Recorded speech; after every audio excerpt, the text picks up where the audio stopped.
two lovers woo, they still say I love you. On that you can rely.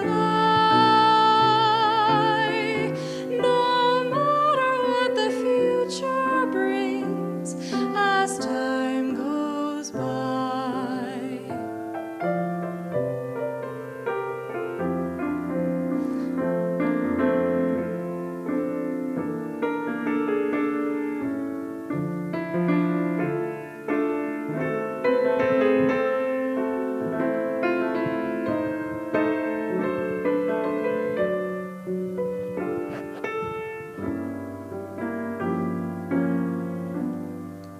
It's still the same.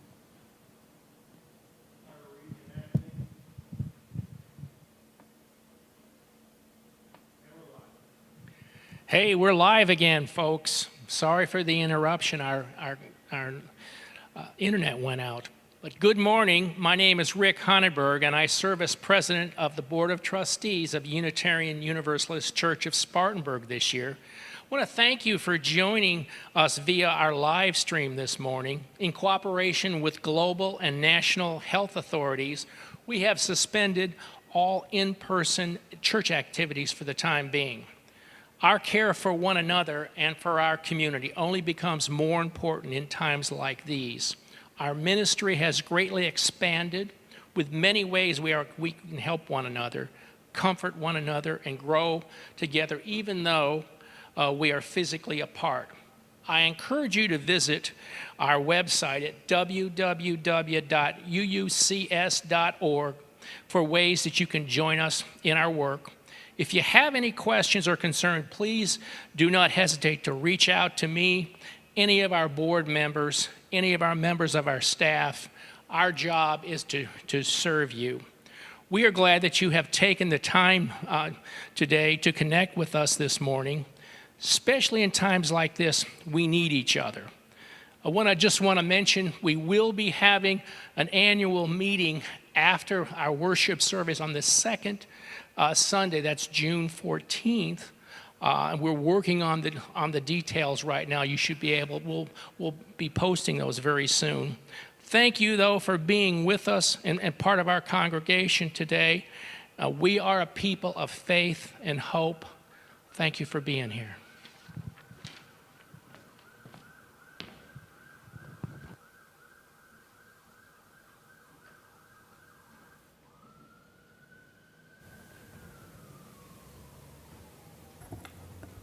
Good morning. Thank you for being here this morning. Over the last few weeks, I have given you periodic updates on several of the projects that our congregation is involved in, ways that we are seeking to be of help. As I do this, I want to point you once more to our webpage, www.uucs.org. Just under this live stream, there is a button that says Help.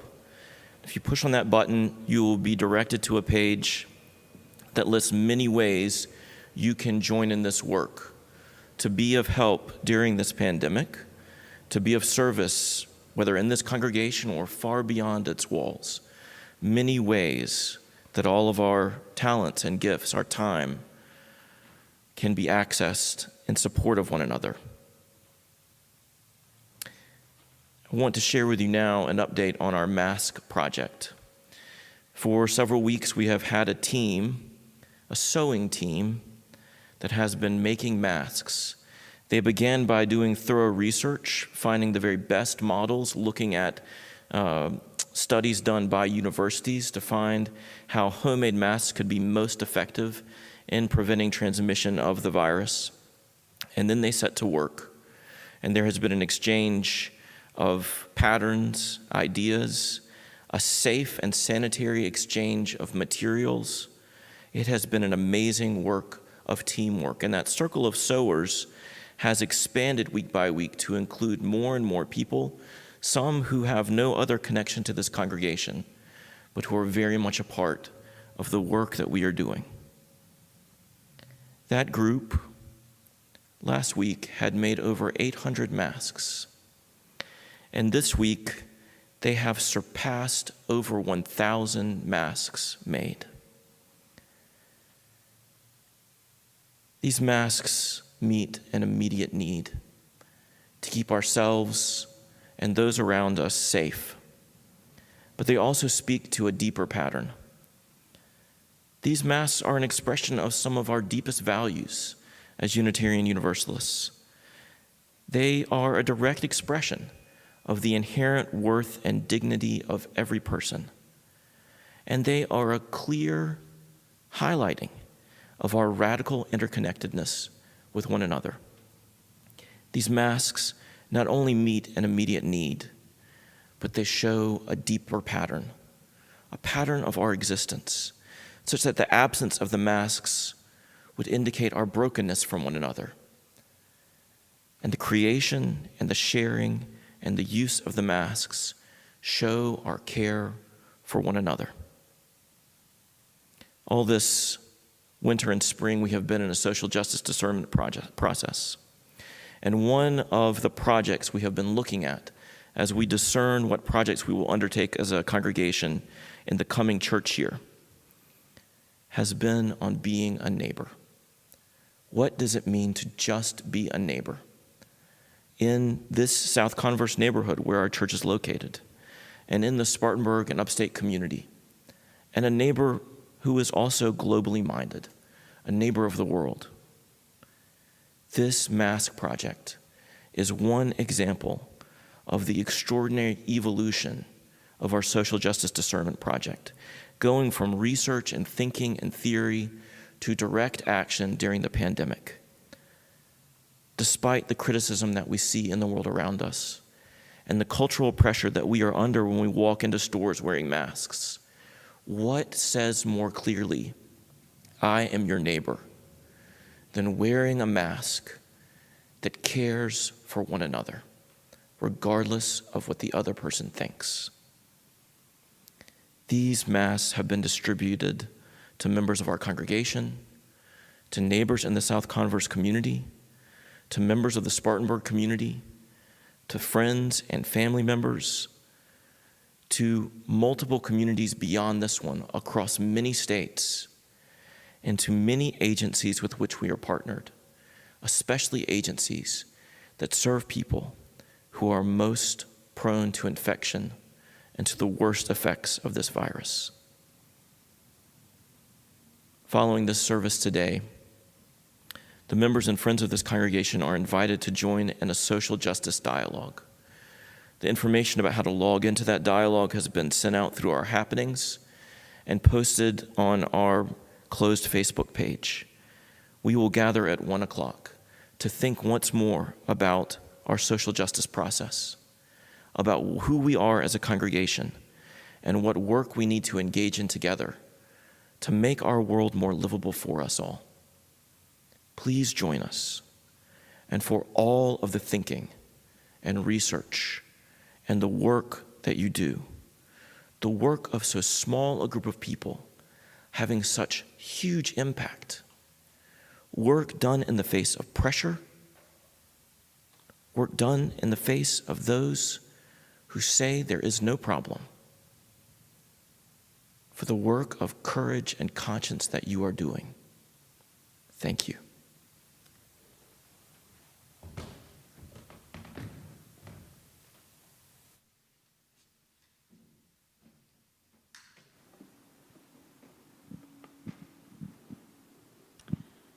A reading from The Plague by Albert Camus. Plagues and wars. There have been many plagues in the world, as there have been wars. Yet plagues and wars always find people equally unprepared. When a war breaks out, people say, "It's too stupid.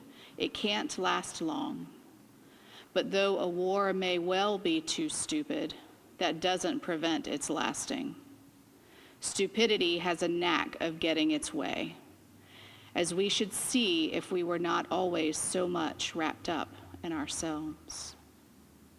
Walking on, the doctor and the journalist came to the Place d'Armes. Gray with dust, the palms and fig trees drooped despondently around a statue of the Republic, which too was coated with grime and dust. They stopped beside the statue. The doctor stamped his feet on the flagstones to shake off the coat of white dust that had gathered on them.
This church has a covenant that guides the ways in which we live in relation to one another.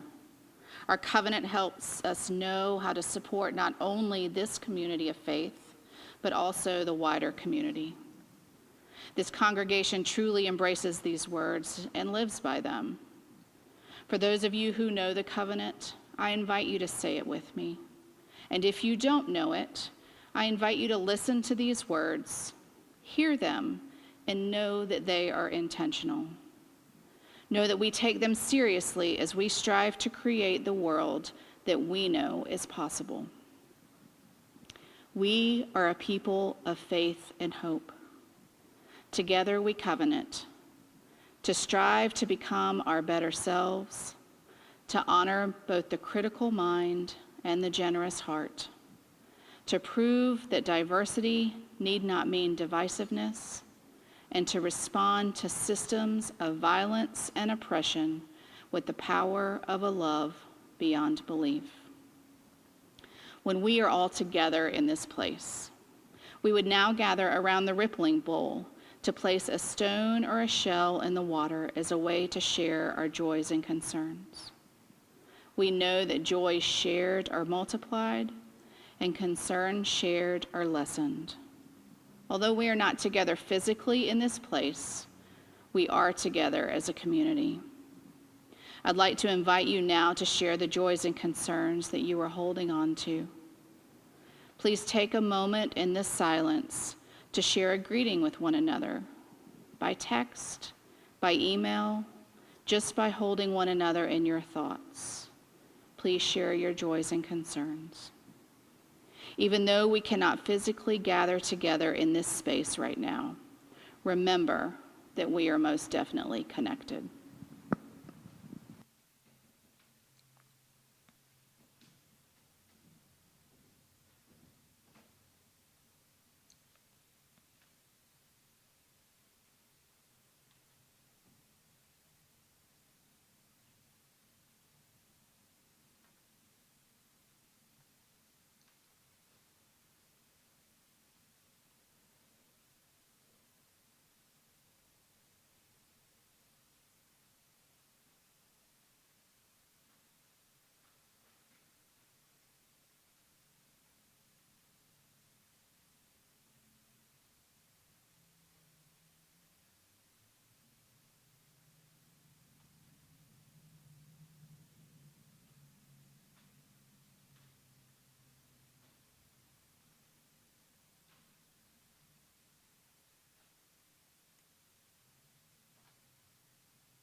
In the month of April and May, we have been sharing the plate on behalf of immigrants in the Spartanburg community.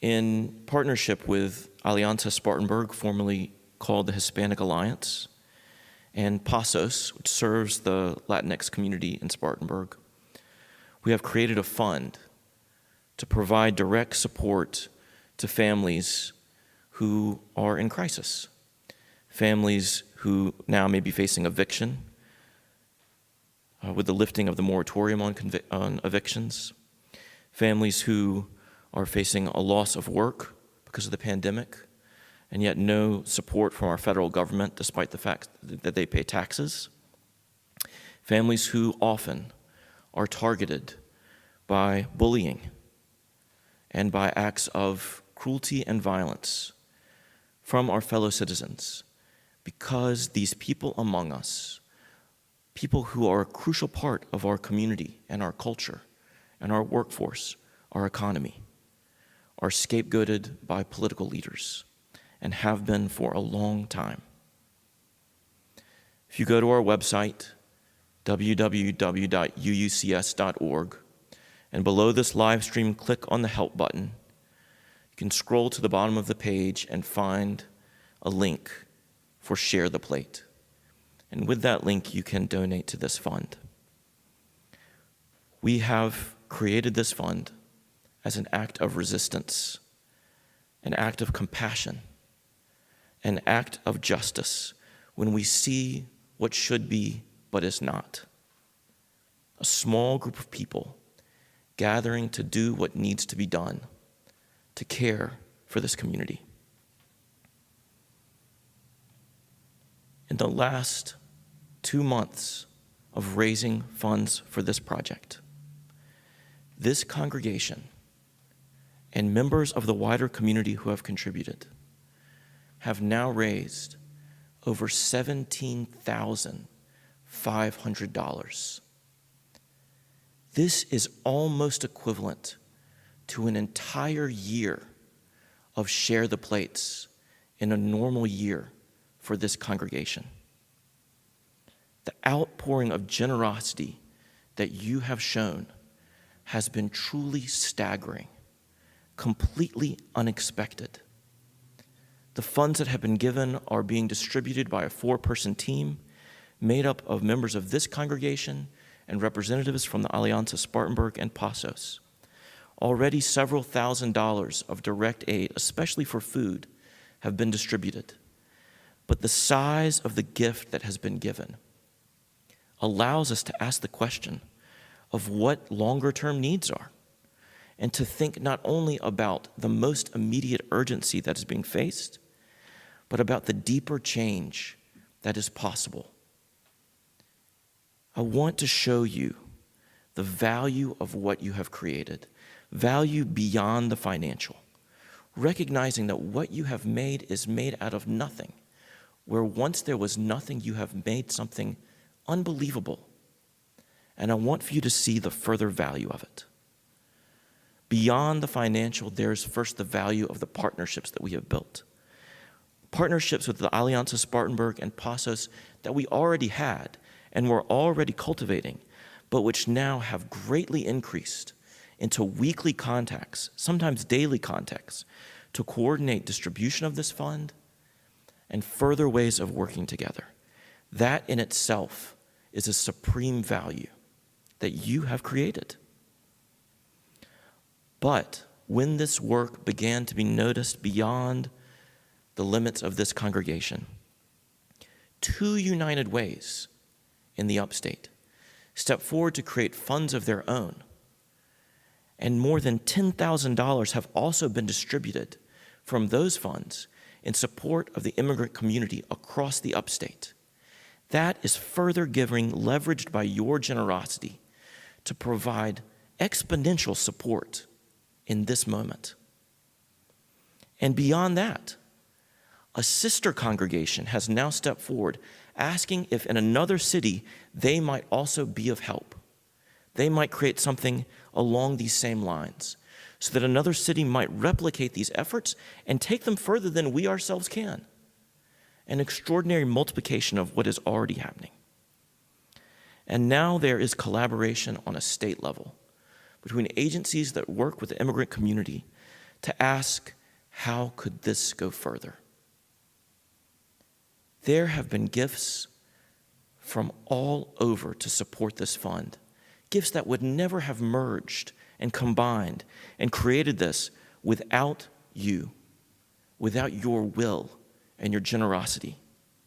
Gifts that come not only beyond this congregation and not only beyond Spartanburg, but from states beyond.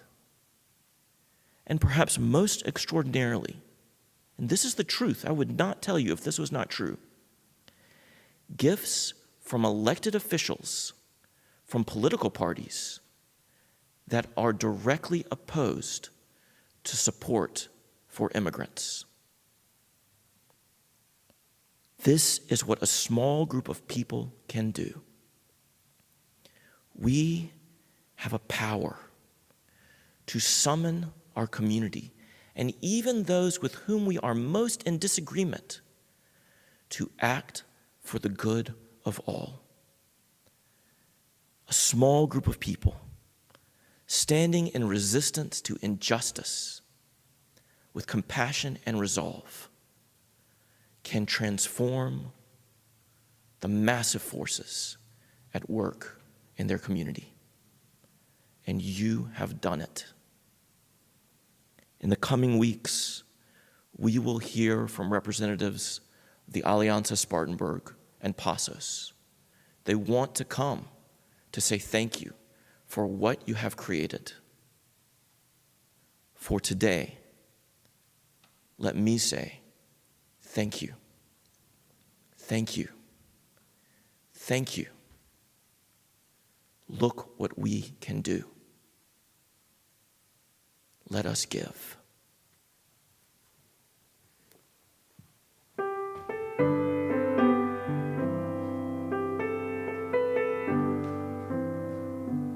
Love will guide us, peace has dried us, hope inside us will lead the way on the road from greed to giving. Love will guide us through the hard night. If you cannot sing like angels, if you cannot speak before thousands, you can give from deep within you. You can change the world with your love. Love will guide us, peace has dried us, hope inside us will lead the way on the road from greed to giving.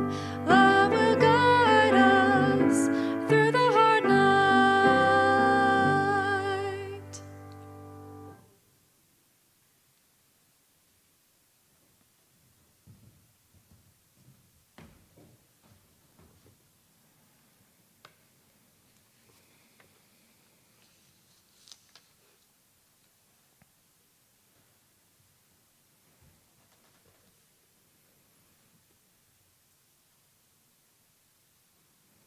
We are reading all this month from Albert Camus' novel, The Plague. It's a novel of a city in colonial French North Africa, Algeria, in the 1940s, that has succumbed to plague and is under quarantine. A metaphor, an analogy for World War II and France under Nazi occupation, and the resolve of the French resistance to do something about it. One of the small teams that we see evolve over the course of this novel is a collaboration between a doctor and a journalist. The doctor who is committed to care as much as he can, and a journalist from Paris who wants to escape. He wants to get back to his lover. He wants to be free of the plague. He wants to act like it's somebody else's problem. But he is caught in the quarantine. And at first, he fights against it, tries to find a way to break through the cordon and to get away. It's important to note that during World War II, the novelist whose work we are reading, Albert Camus, was a young journalist in Paris. He worked for a resistance newspaper, Combat. And so as he writes about the doctor and the journalist, he is writing about two sides of himself.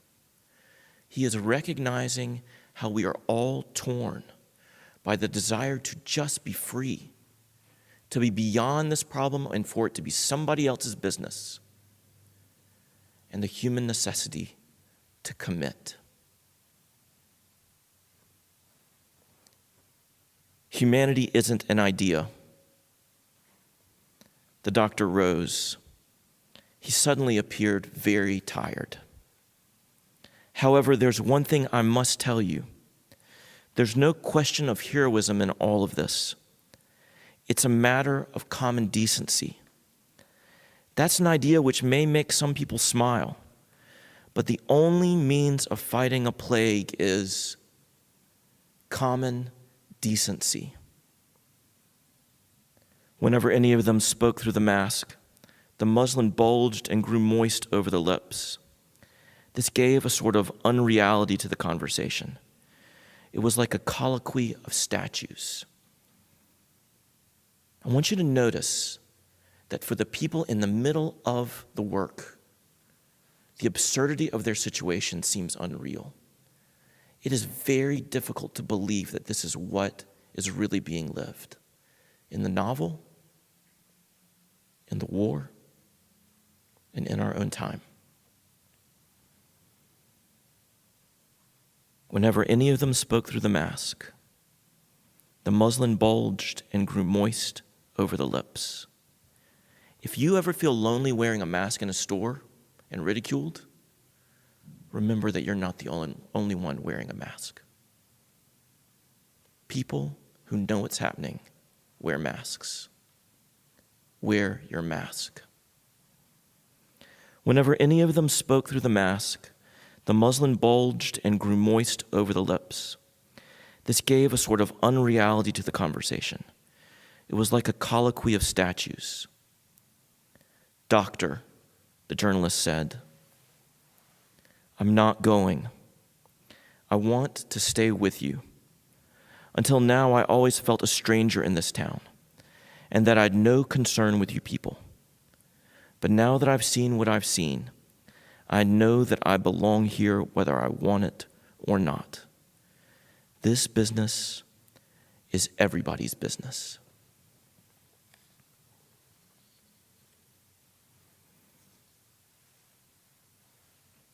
In the grip of plague and tyranny.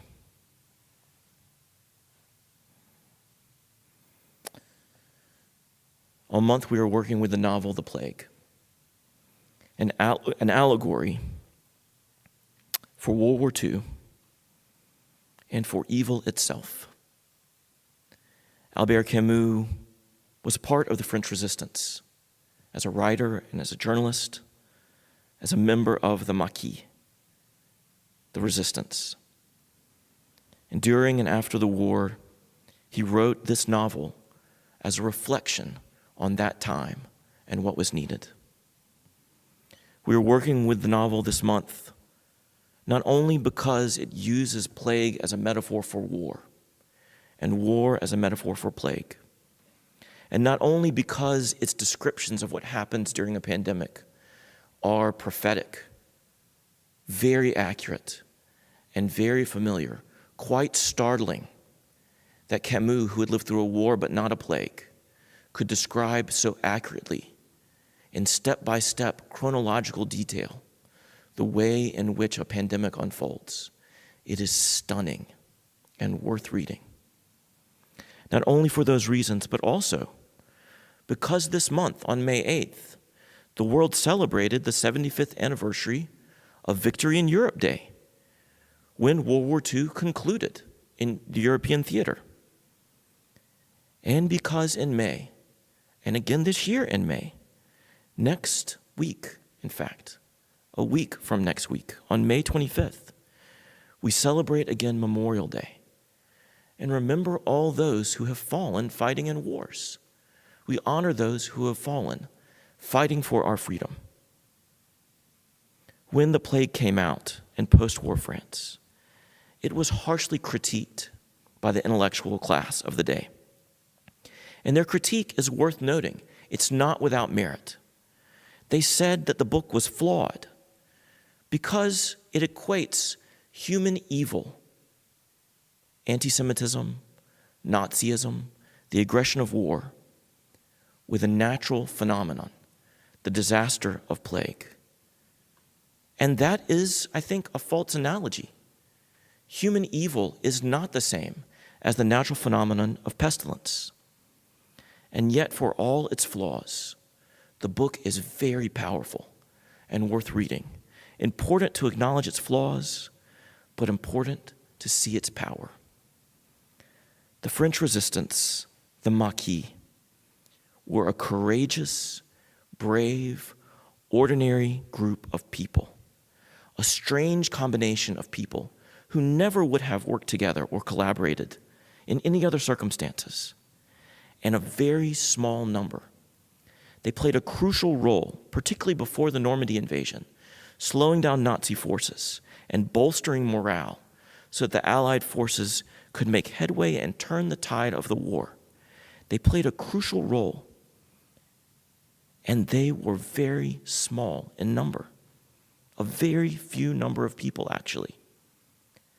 For the most part, the French people, like the people of many nations, were seduced under Nazi occupation into a sense of normalcy and obedience because of fear and because of the few privileges that they were afforded. But after the war, the French resistance became a symbol, a powerful symbol told again and again in stories and books, in movies, until they became a crucial part of the imagination of the French nation and indeed of the entire Western world. Their story and the stories told about them, in fact, are very flawed,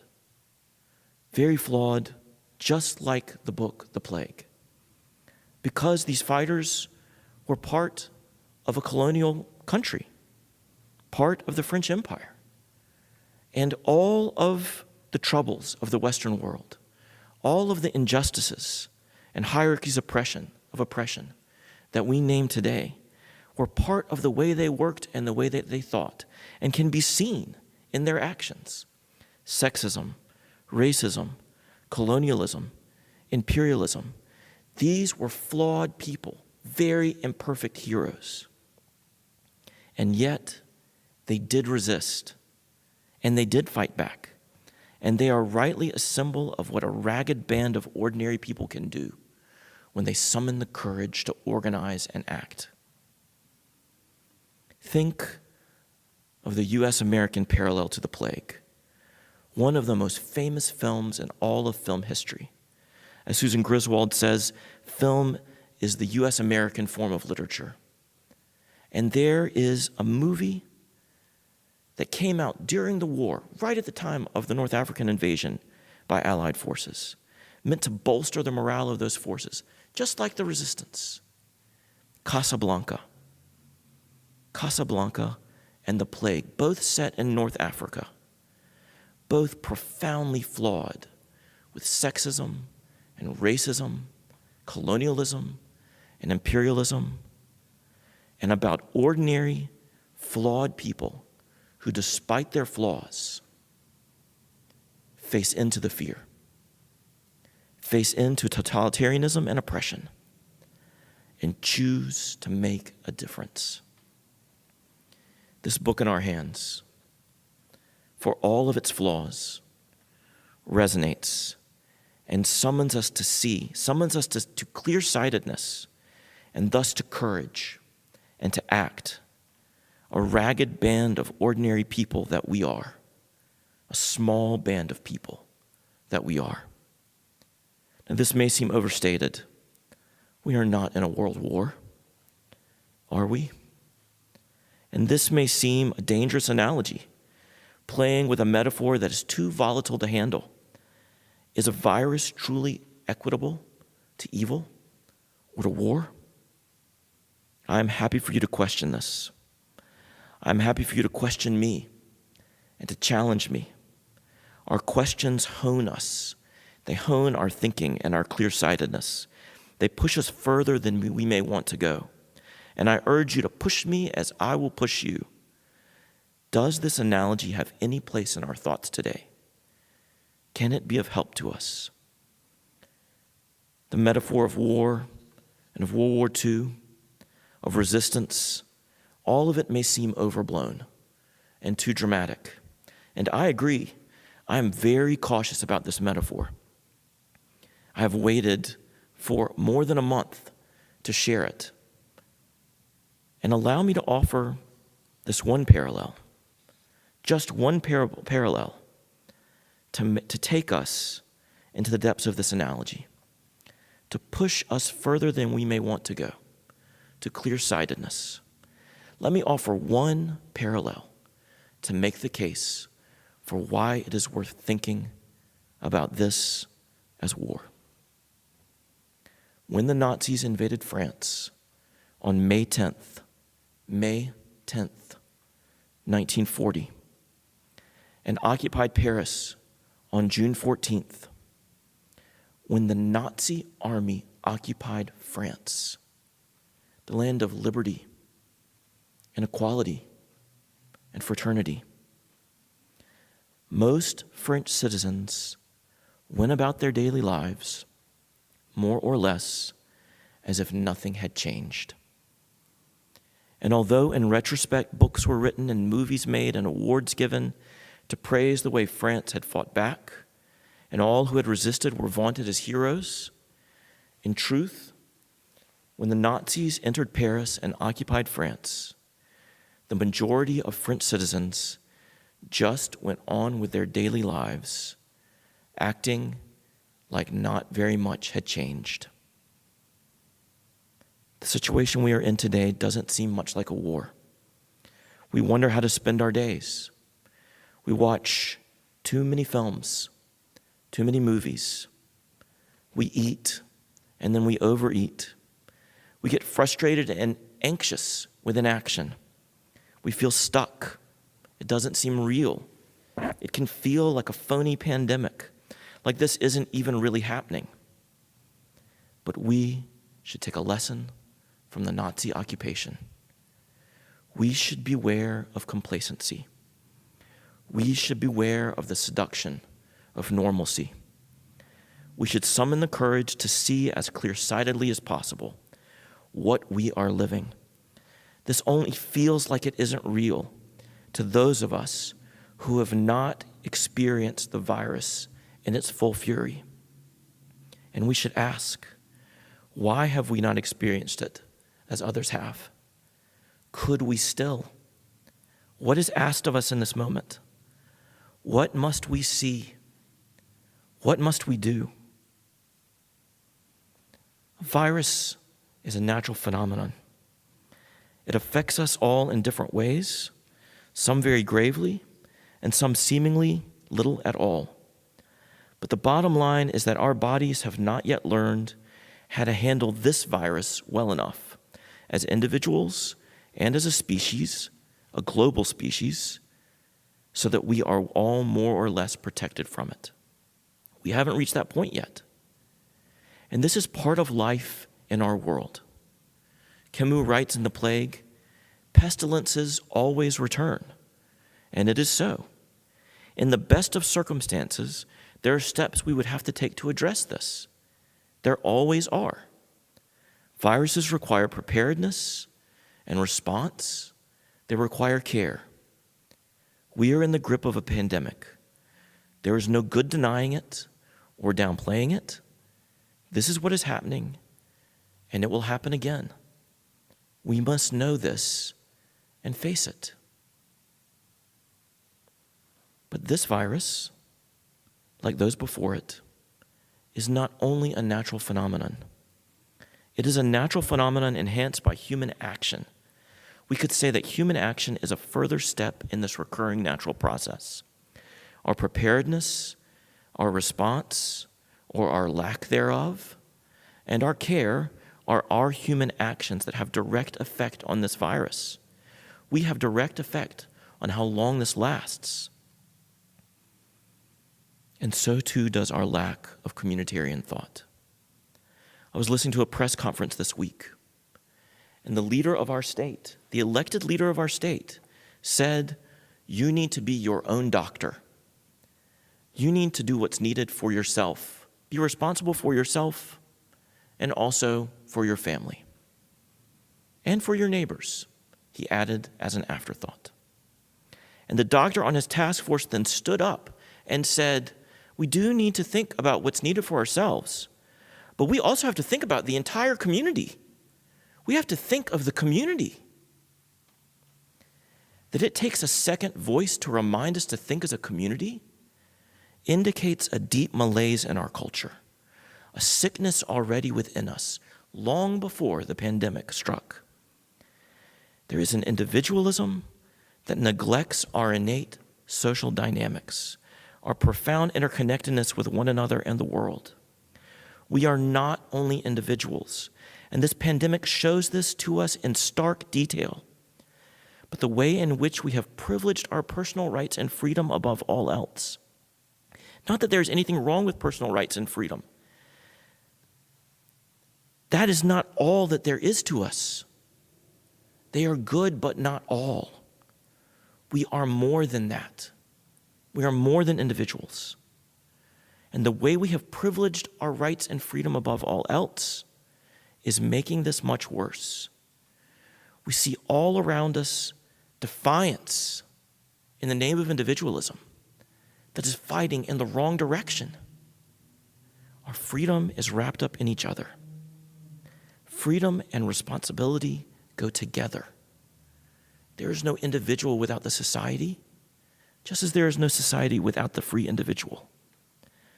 We cannot have liberté without égalité and fraternité. And in the hands of tyrants, those who govern for their own sake, for their personal power and gratification, this governing philosophy of individual freedom above all else is very, very dangerous. It can become tyrannical. This is not an overstatement. Ask anyone who is subject to tyranny. We see in our own country a wound deepening, a long existing wound, a divide that is widening before our eyes. We see it playing out in front of us, in our lives, the seduction of normalcy, the coaxing lie through propaganda, through media channels created for the sake of propaganda, that there is nothing wrong, that everything is okay, that we can be ruled by impatience and self-interest, all the while our fellow citizens, our fellow laborers, those on whom we profoundly depend, and those who are most susceptible to this virus and its worst effects, all the while they are bullied and threatened and forced to work, and to work in conditions that are not safe and that are less and less and less regulated from the self-interest of owners every day. Every day, this is what is happening. What seems normal to some is dangerous and oppressive to others. This is real. And for those pushed to the margins, it is felt every day as daily threat and as tyranny. And I want to push this even further to a place that I expect none of us want to go. It is the work of metaphor in real life. Nazism lasted for 12 years, from 1933 to 1945. It was a totalitarian regime of theft, occupation, annexation, enslavement, medical experimentation, incarceration, global war, and a national myth to make it all happen. It was a terrible concentration of human evil into a short span of years, 12 terrible years, especially for those pushed to the margins and under oppression. And because of the concentration of evil in that time, Nazism has become a symbol of evil for all time. But that concentration of evil has allowed others, including us, to use the symbol of the Nazis to avoid our own story. The history of the United States and of its colonial predecessors lasts not for 12 years, but for 500 years, an enormous span of time that is difficult to comprehend. And it is a history of theft and occupation, annexation, enslavement, medical experimentation, incarceration, global war, and a national myth to let it all happen. We live in a history of violence for domination and control, for individual self-interest, and we have a story to make it happen. We have learned to project our own evil onto others in order to avoid facing it. World War II is our great hero story about how we save the world. And so many of our stories, so many of our movies, those movies of war and violence and empires that we have been watching during this pandemic to forget what is happening around us, they can easily cause us to forget. We must use them as a mirror to look at ourselves, not to blame others. And we must use them as a tool of resistance to face the power of tyranny that is alive inside of us. We must choose to be clear-sighted so we can see and think clearly again, so that we can act.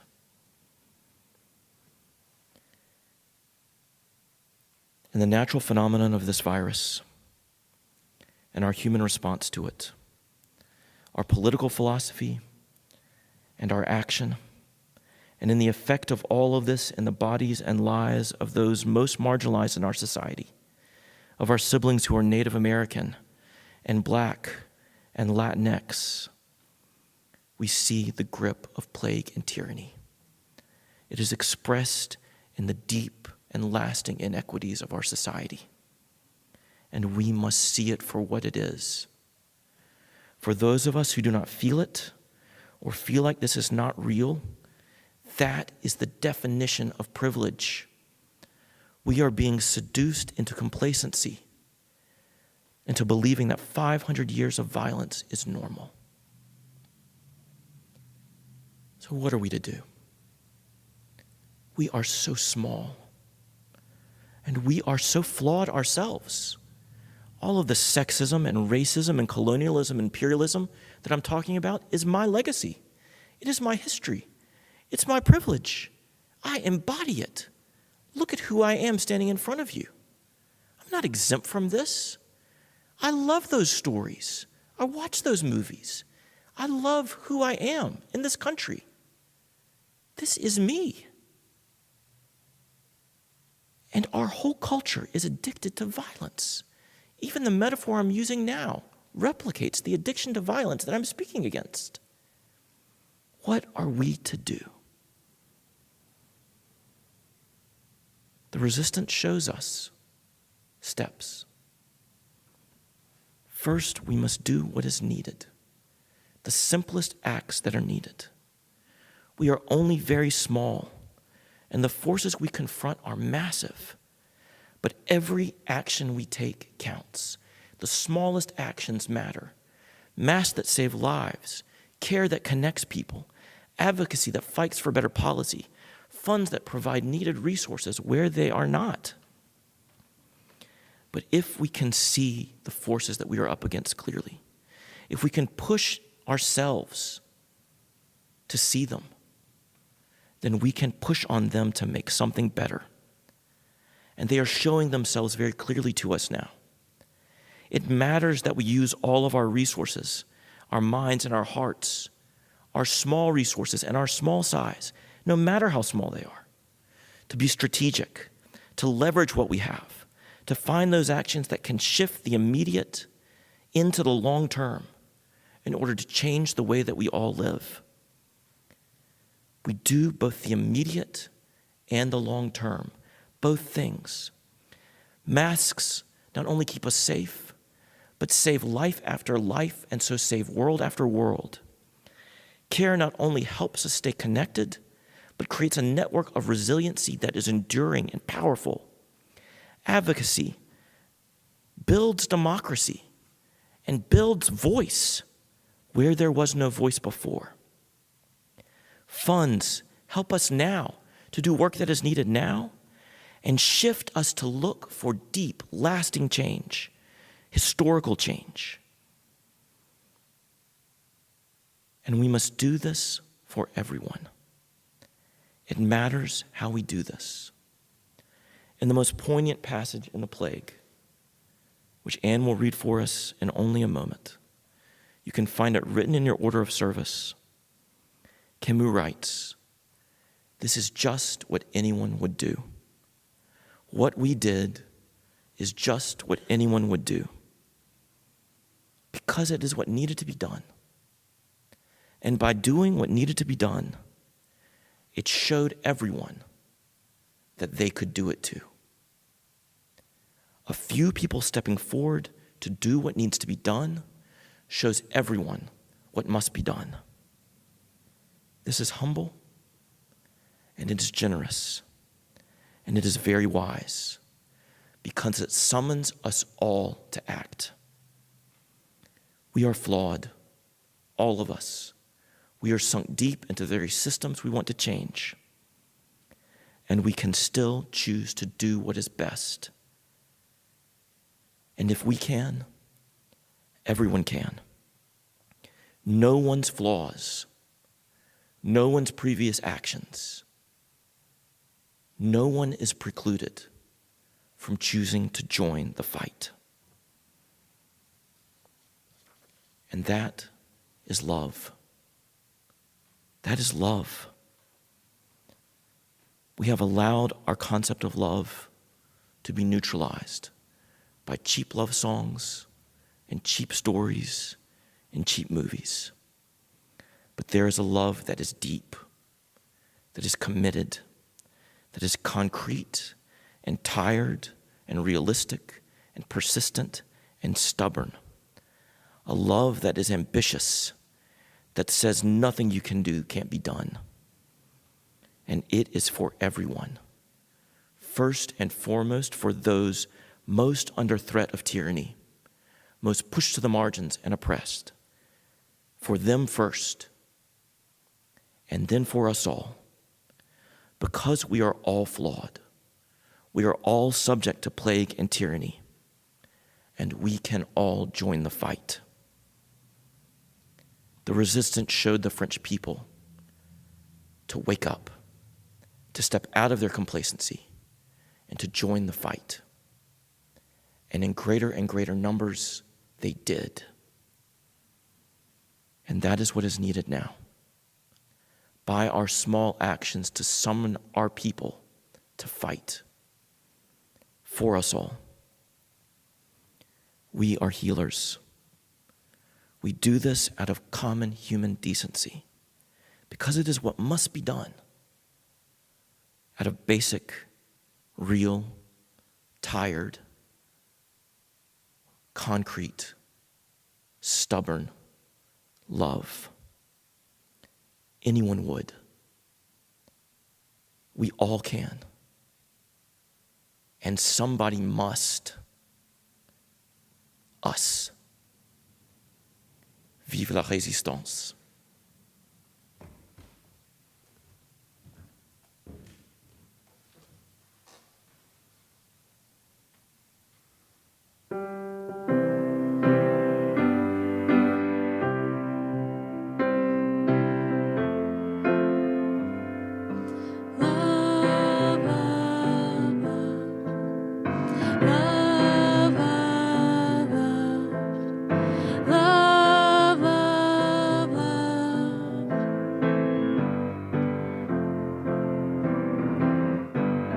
There's nothing you can do that can't be done. Nothing you can sing that can't be sung. Nothing you can say, but you can learn how to play the game. It's easy. There's nothing you can make that can't be made. No one you can save that can't be saved. There's nothing you can do, but you can learn how to be you in time. It's easy. All you need is love. All you need is love. All you need is love. Love. Love is all you need. There's nothing you can know that isn't known. Nothing you can see that isn't shown. Nowhere you can be that isn't where you're meant to be. It's easy. All you need is love. All you need is love. All you need is love. Love. Love is all you need. All you need is love. All you need is love. All you need is love. Love. Love is all you need. Love is all you need. Love is all you need. Love is all you need.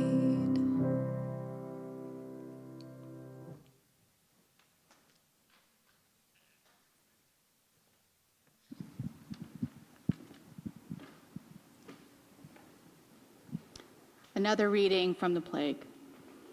The concern of all. There can be no goodness nor true love without the utmost clear-sightedness.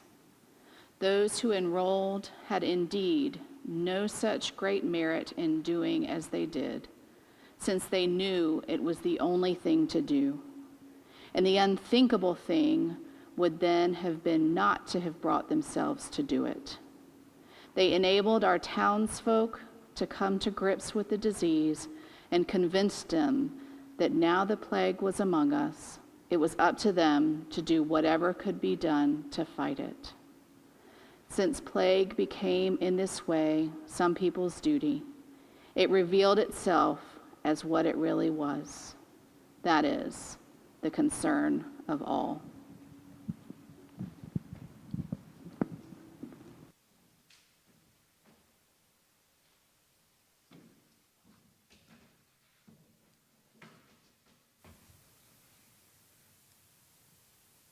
We do this out of common human decency.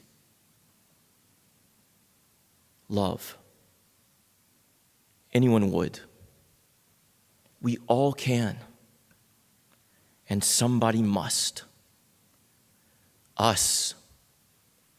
Vive la Résistance. Vive la France. Vive les États-Unis. Vive le monde.